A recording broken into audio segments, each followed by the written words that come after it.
Sobat muda, nama-nama daerah atau kawasan di Jakarta memang tidak lepas dari sejarah yang pernah terjadi di tempat tersebut. Ada beberapa nama daerah yang dipengaruhi oleh pendudukan Belanda, dan ada pula nama daerah yang dipengaruhi oleh budaya dan pemberian nama budaya. Tidak hanya itu sobat muda, selain faktor sejarah, ada pula beberapa wilayah di Jakarta yang diberi nama karena tumbuhan atau tanaman yang tumbuh subur di wilayah tersebut. Nah, agar kita lebih mengenal dan sayang dengan kota Jakarta yang pada 2024 nanti sudah tidak menjadi ibu kota, yuk kita kenalan lagi dan mencari tahu wilayah mana saja yang memiliki nama unik dan sejarah. Penasaran kan? Yuk kita cari tahu bersama. Lokasi pertama adalah Mangga Besar.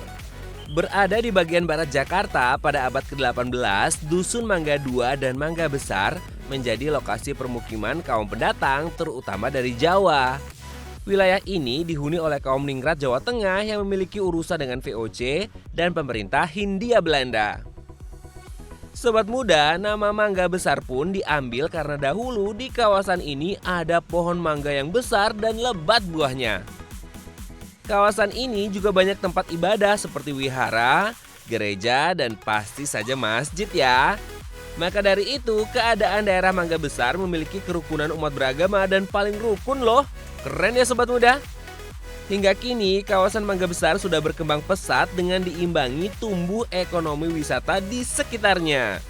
Bahkan bagi wisatawan yang ingin melakukan belanja barang, kini sudah ada banyak mall di Mangga Besar yakni Mangga 2 Square, WTC Mangga 2, Harko Mangga 2, ITC Mangga 2, dan LTC Glodok.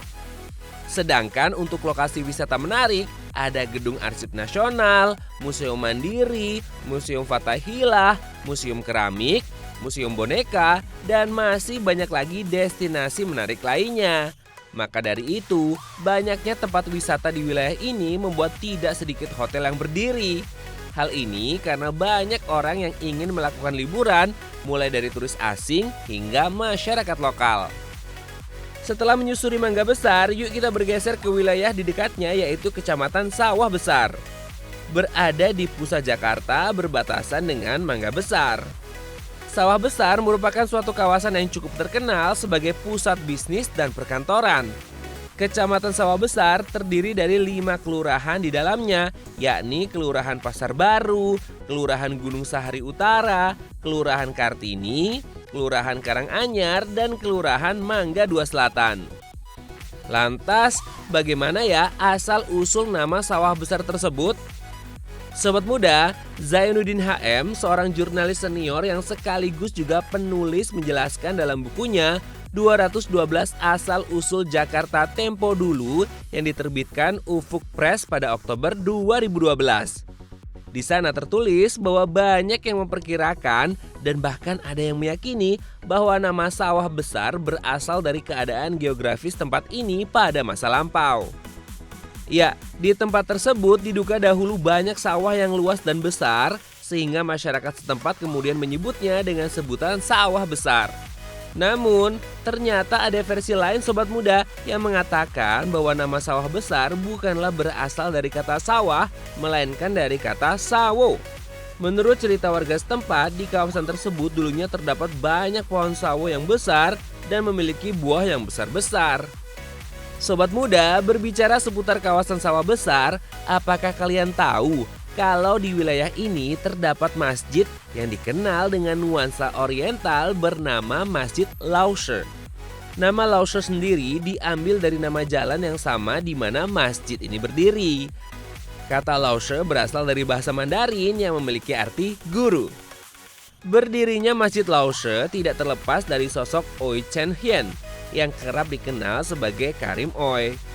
Pria keturunan etnis Tionghoa ini memutuskan menjadi mu'alaf setelah sebelumnya mencari jati diri melalui beberapa agama yang sempat ia pelajari. Setelah pencarian yang panjang, akhirnya pada tahun 1930 dirinya mantap memeluk agama Islam yang pada saat itu sangat jarang dilakukan oleh warga Tionghoa. Abdul Karim Amrullah, ayah dari Buya Hamka, lalu memberinya nama Islam yakni Abdul Karim Oi. Semasa hidupnya, Karim Oy sangat mencintai dan mendedikasikan hidupnya untuk keagamaan di tanah air.